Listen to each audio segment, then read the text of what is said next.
Juntos na Seara com o pastor Alcione Tadeu.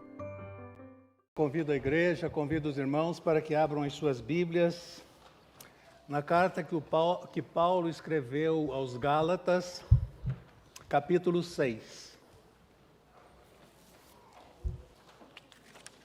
Nós vamos ler a partir do versículo de número 11, de Gálatas, capítulo 6. Verso 11. Vejam como que letras grandes estou escrevendo de próprio punho. Os que desejam causar boa impressão exteriormente, tentando obrigá-los a se circuncidarem, agem desse modo apenas para não serem perseguidos por causa da cruz de Cristo. Nem mesmo os que são circuncidados cumprem a lei. Querem, no entanto, que vocês sejam circuncidados a fim de glorificarem no corpo de vocês. Quanto a mim, que eu jamais me glorie, a não ser na cruz de nosso Senhor Jesus Cristo, por meio da qual o mundo foi crucificado para mim e eu para o mundo. De nada vale ser circuncidado ou não, o que importa é ser uma nova criatura. Paz e misericórdia estejam sobre todos que andam conforme esta regra e também sobre o Israel de Deus.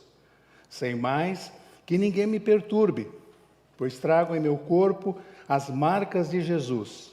Irmãos, que a graça de nosso Senhor Jesus Cristo seja com o espírito de vocês.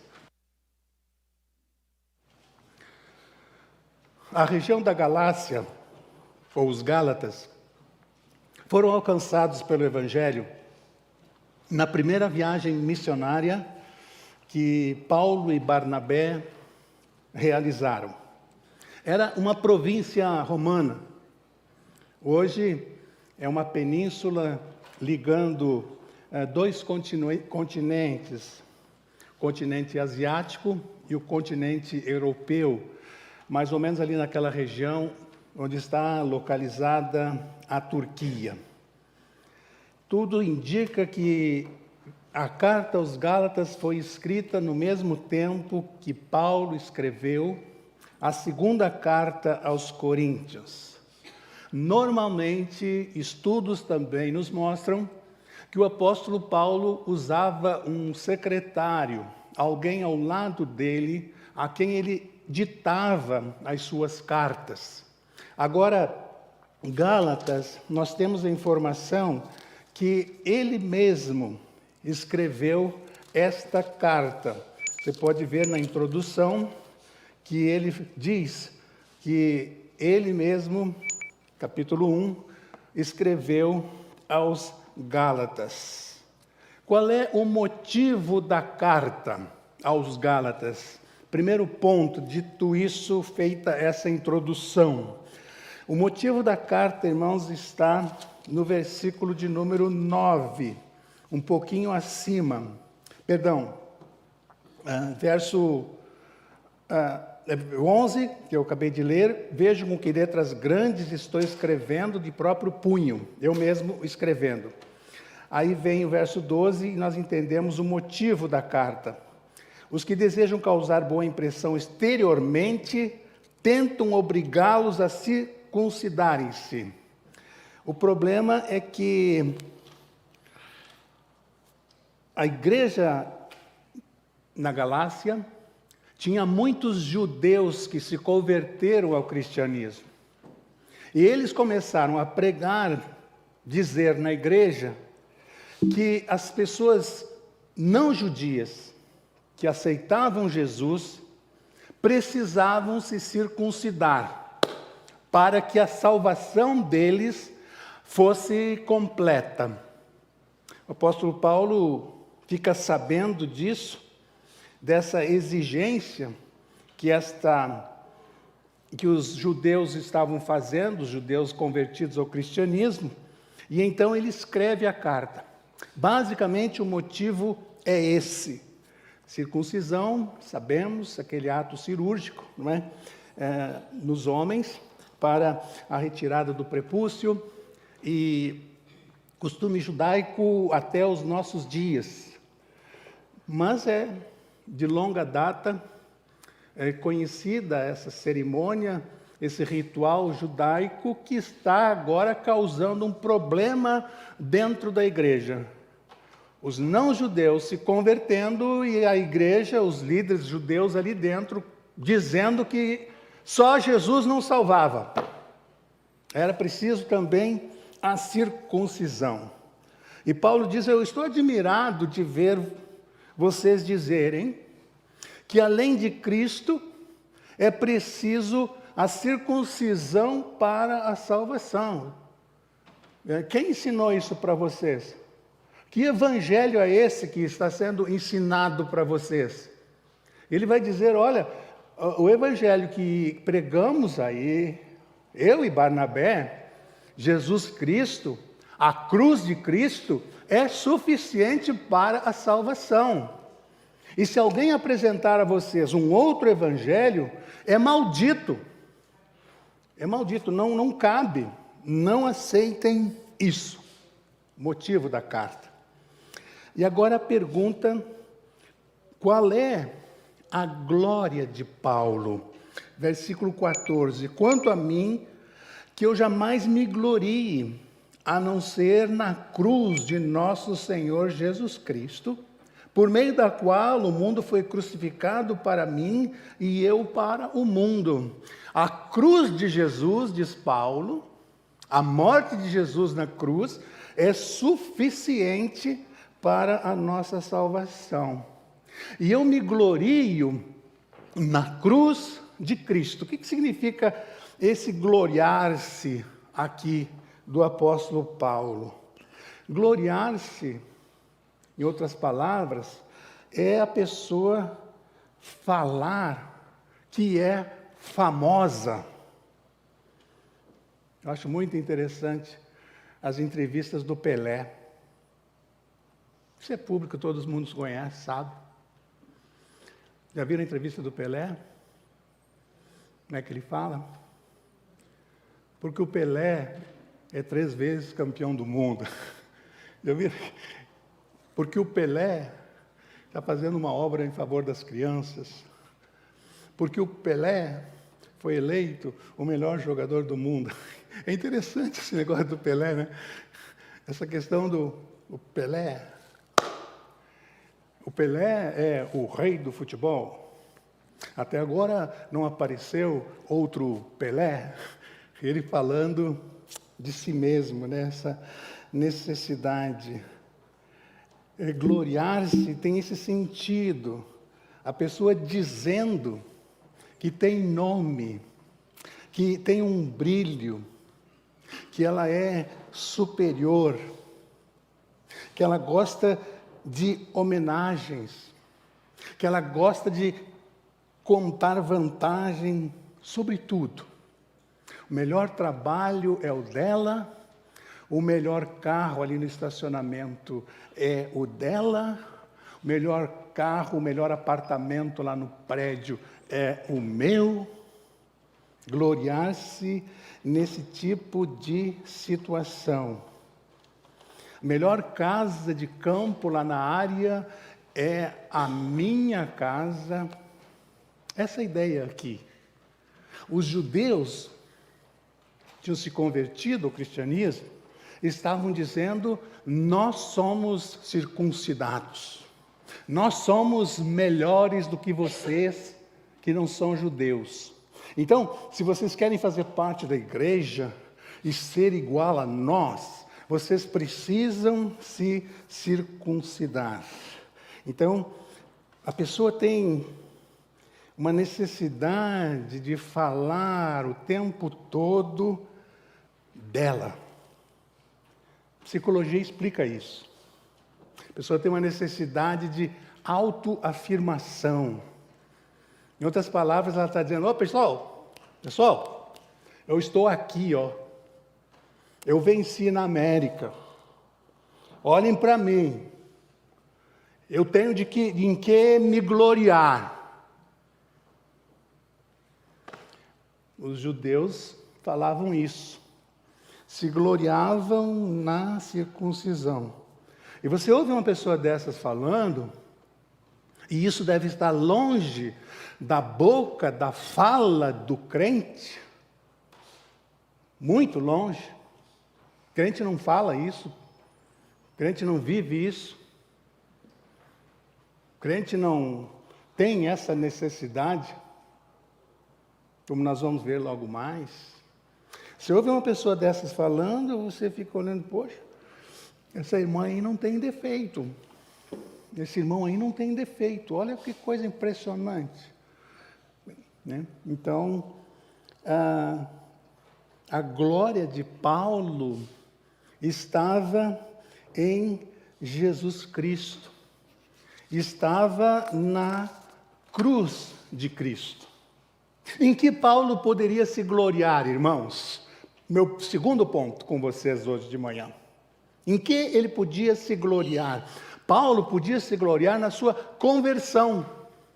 A conversão do apóstolo Paulo foi fantástica, foi impressionante. Atos capítulo 9. Ele que era um perseguidor da igreja, perseguia, mandava matar. Na estrada de Damasco, ele tem aquela experiência ali com Deus, cai literalmente do cavalo,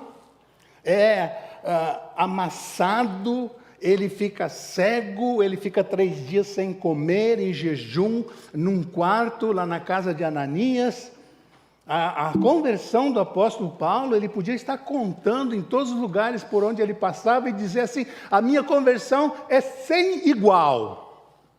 Ninguém aqui se converteu do jeito que eu me converti.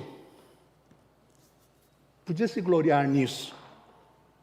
O apóstolo Paulo podia se gloriar, encher a bola dele mesmo, com a sua educação. O apóstolo Paulo foi aluno de Gamaliel. Estudar com Gamaliel nos tempos do apóstolo Paulo era mais ou menos como você fazer 3 doutorados em Harvard, na época. Precisava ter muito dinheiro e passar por uma seleção muito rigorosa. Ele estudou com Gamaliel. Ele podia dizer, olha, estudei com Gamaliel. E se gloriar disso.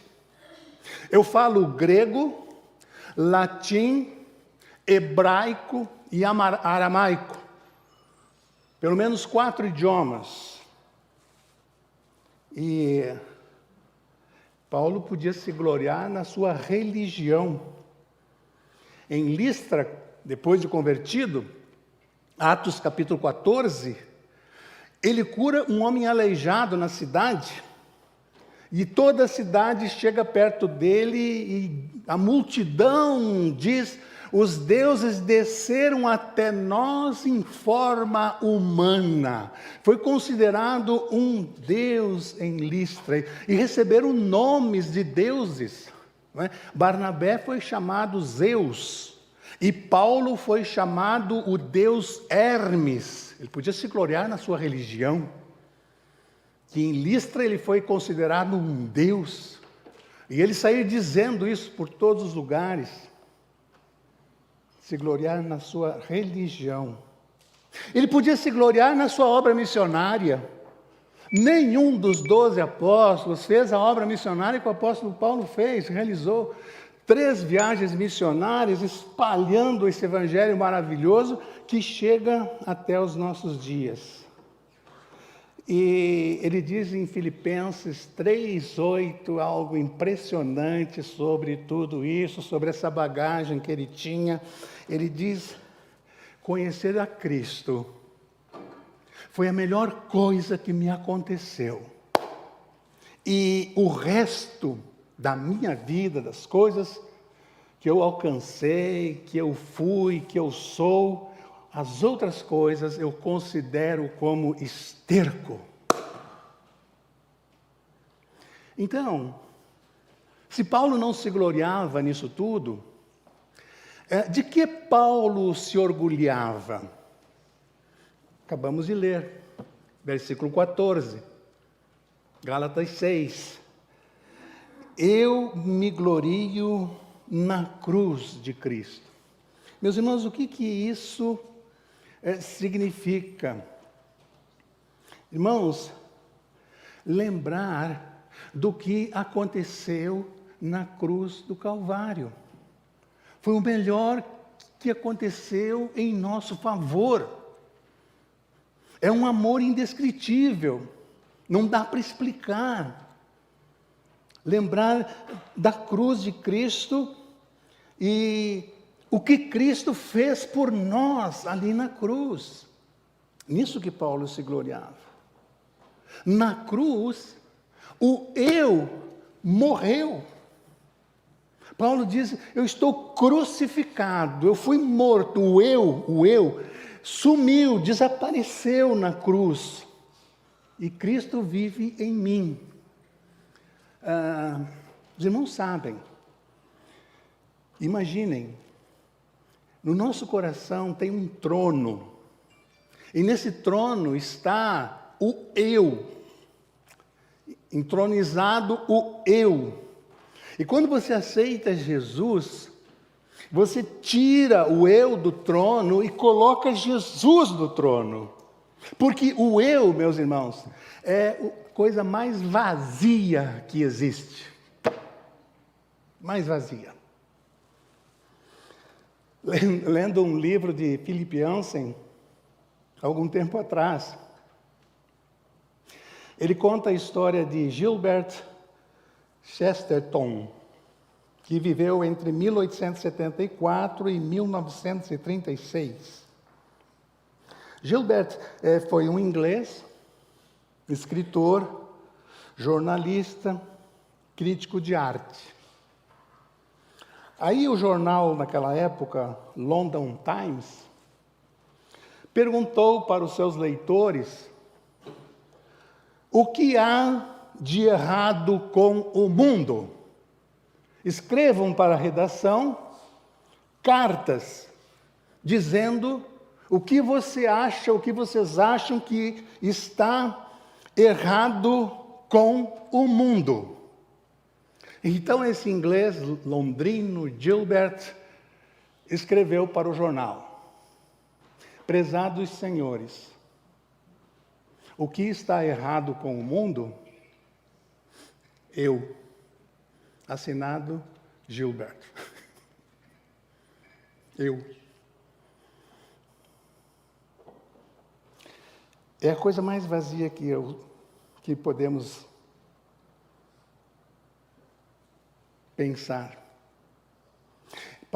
Falar como Paulo, eu não vivo mais eu, mas Cristo vive em mim. Irmãos, isso é uma busca incessante do crente. O crente busca isso, o crente quer de todo o coração destronar o eu, a carnalidade, o seu modo de falar, o seu modo de ver, o seu modo de ouvir, e ficar cada vez mais parecido com Jesus. E Paulo tinha autoridade para falar isso, porque ele vivia isso. Né? E quando ele diz que a gente pensa que a arrogância, quando ele diz assim, sede meus imitadores, como eu sou de Cristo. Ele não diz sede meus imitadores por causa da religião que eu tive, por causa da educação que eu tive, por causa das viagens que eu fiz. Sejam meus imitadores, não. Sejam meus imitadores como eu sou de Cristo. Meus irmãos, gloriar-se na cruz de Cristo, porque nela nós fomos salvos do poder do pecado. Pecado que nos deteriorou, pecado que nos estragou. Obra-prima de Deus. Imagine um quadro lindo, uma obra-prima. Aconteceu isso há pouco tempo num museu lá na França. Alguém vem e rasga, e alguém vem e joga tinta, e alguém vem e despreza. Exatamente isso que o pecado fez na nossa vida. Obra-prima de Deus, o pecado veio e nos rasgou, nos deteriorou. E Jesus vem na cruz, morre por nós para nos refazer, para nos reconstruir e para nos levar de volta ao paraíso, da onde nós nunca deveríamos ter saído pelos planos de Deus. Nunca. Nunca. Na casa de meu Pai há muitas moradas. Eu estou indo na frente, preparar-vos um lugar. Dias antes de morrer na cruz por nós, Jesus disse isso. Na cruz de Cristo, irmãos, nós nos gloriamos na cruz de Cristo, porque nela nós encontramos a vida eterna. E a gente pode falar como Paulo, o resto, é esterco. Meu diploma, minhas habilidades, meus bens materiais, eu não me glorio em nada disso. Ah, meu irmão, para falar algo assim, é preciso ser muito espiritual. Deixar nossa carnalidade de lado e falar coisas espirituais é um grande desafio do apóstolo Paulo. Eu acho interessante o versículo 17, quando ele diz, olha, ninguém me perturbe. Verso 17. Sem mais que ninguém me perturbe, pois eu trago em meu corpo as marcas de Jesus. Ele está dizendo o seguinte para os irmãos lá na igreja da Galácia. Vocês não me venham com essa boboseira, com essa besteira de circuncisão. Não venham com isso. Marca no corpo, mostrando que é melhor do que os demais. Não vem com essa conversa para cima de mim, não. Eu trago no meu corpo as marcas de Cristo. Vocês querem falar de marca no corpo? Em outras palavras, Paulo diz isso. Marca no corpo, eu tenho algo para dizer para vocês. 1 Coríntios 11, 24, 25, Paulo diz assim, ó. Vocês estão falando de circuncisão aí, dessa cirurgia aí, dessa coisa aí, vocês estão... 2 Coríntios 11, 24, 25, ele diz assim, ó, 5 vezes recebi dos judeus 39 açoites. 3 vezes fui golpeado com varas. 1 vez fui apedrejado. 3 vezes sofri naufrágio. Passei 1 noite e 1 dia exposto à fúria do mar. Viajando, enfrentei perigos de rios, de assaltantes, perigo dos meus compatriotas, perigo dos gentios, perigos na cidade, perigos no deserto, perigos no mar, perigo dos falsos irmãos. E aí ele arremata no verso 30, se devo orgulhar-me, que seja nas coisas que mostram a minha fraqueza. Isso tudo aí que eu passei, não tem importância não. O que importa é a cruz de Cristo. E é lindo quando Paulo está no final da vida, escrevendo para Timóteo, 2 Timóteo 4, todos concordam que 2 Timóteo foi a última carta que o apóstolo Paulo escreveu, preso numa masmorra em Roma, esperando a decapitação, esperando a morte. Ele diz para o jovem Timóteo, combati o bom combate, acabei a carreira e guardei a fé. Sabe o que significa isso, irmãos? Paulo está dizendo, valeu a pena. Valeu a pena ter Jesus, ter a cruz de Cristo na minha vida, que me dá a vida eterna. Irmãos, agora trazendo mais para perto de nós, porque nós devemos nos gloriarmos na cruz de Cristo. Deixe-me dar a você pelo menos 3 motivos. Primeiro, a cruz anula qualquer outro caminho para o céu. Anula. Eu sou o caminho, a verdade e a vida. Ninguém vem ao Pai senão por mim. Nenhum líder religioso falou isso. Jesus não diz, eu sou um caminho. Questão de português aí, no inglês também. Jesus não diz, eu sou um possível caminho. Não, ele diz, eu sou o caminho. Artigo definido. João 14, versículo 6. porque a cruz anula qualquer outro caminho. Se Deus permitisse Jesus morrer na cruz, e havendo um outro caminho para o céu, Deus seria o maior de todos os assassinos. Segundo, a cruz me mostra a gravidade do pecado, o estrago que o pecado fez. E aí nós lemos em Romanos 5:8, mas Deus demonstra o seu amor para conosco, que Cristo morreu em nosso favor, quando ainda éramos pecadores. A gravidade do pecado. E em terceiro lugar, a cruz é garantia de vida eterna. Não tem como ir para o céu sem passar pela cruz. Ela é a ponte de ligação entre o humano e o divino. Nós e Deus. Garantia de vida eterna. E é lindo, o livro de Apocalipse diz que eles cantavam um cântico novo. Tu és digno de receber o livro e de abrir os seus selos, pois foste morto e com o teu sangue compraste para Deus gente de toda tribo, língua, povo e nação. Em outras palavras, muito obrigado, Senhor, porque com o teu sangue compraste as pessoas de toda tribo, de toda língua, de todo povo, toda nação. Maravilha do Evangelho, aberto. Qualquer um pode entender a mensagem. Qualquer um pode aceitar Jesus como Salvador. Independente de onde more, independente da sua capacidade intelectual, independente.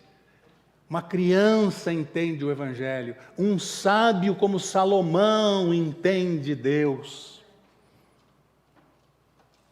Ele é garantia, a cruz é garantia de salvação.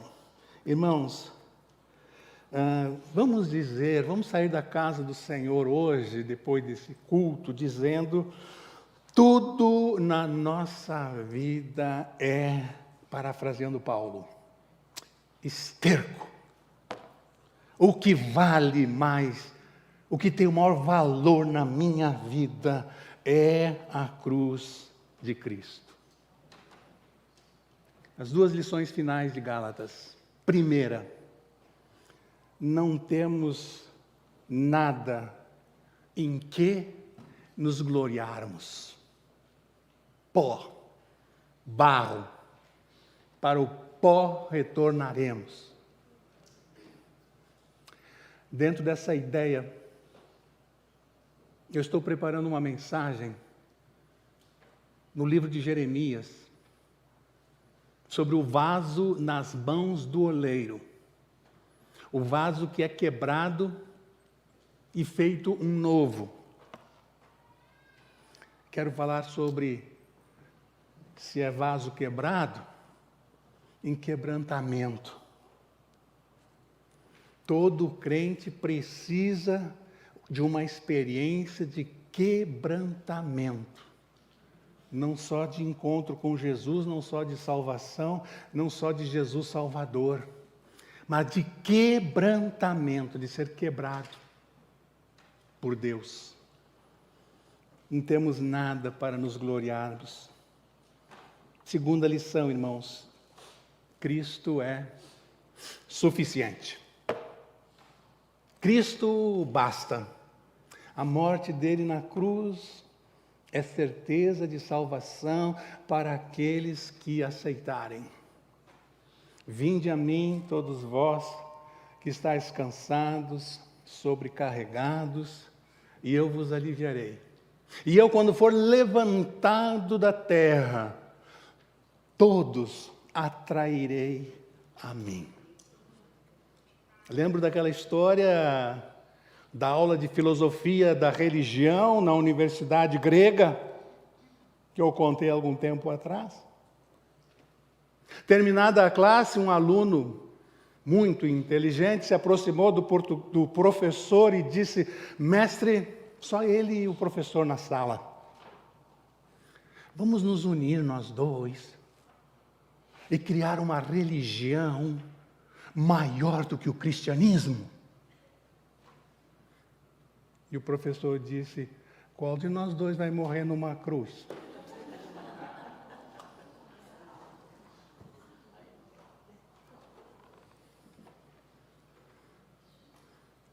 Nós não vamos nos gloriar em nada, a não ser na cruz de Jesus, nosso Salvador.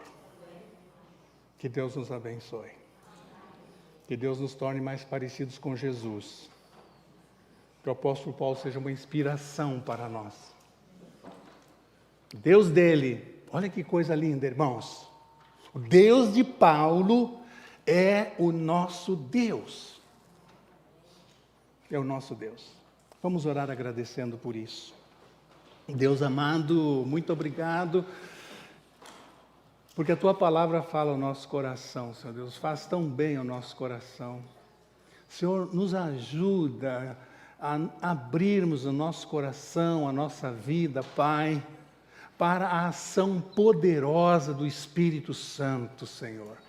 Faz uma reciclagem dentro de nós, Senhor, arrancando o pecado e colocando em nós mais e mais e mais do Espírito Santo.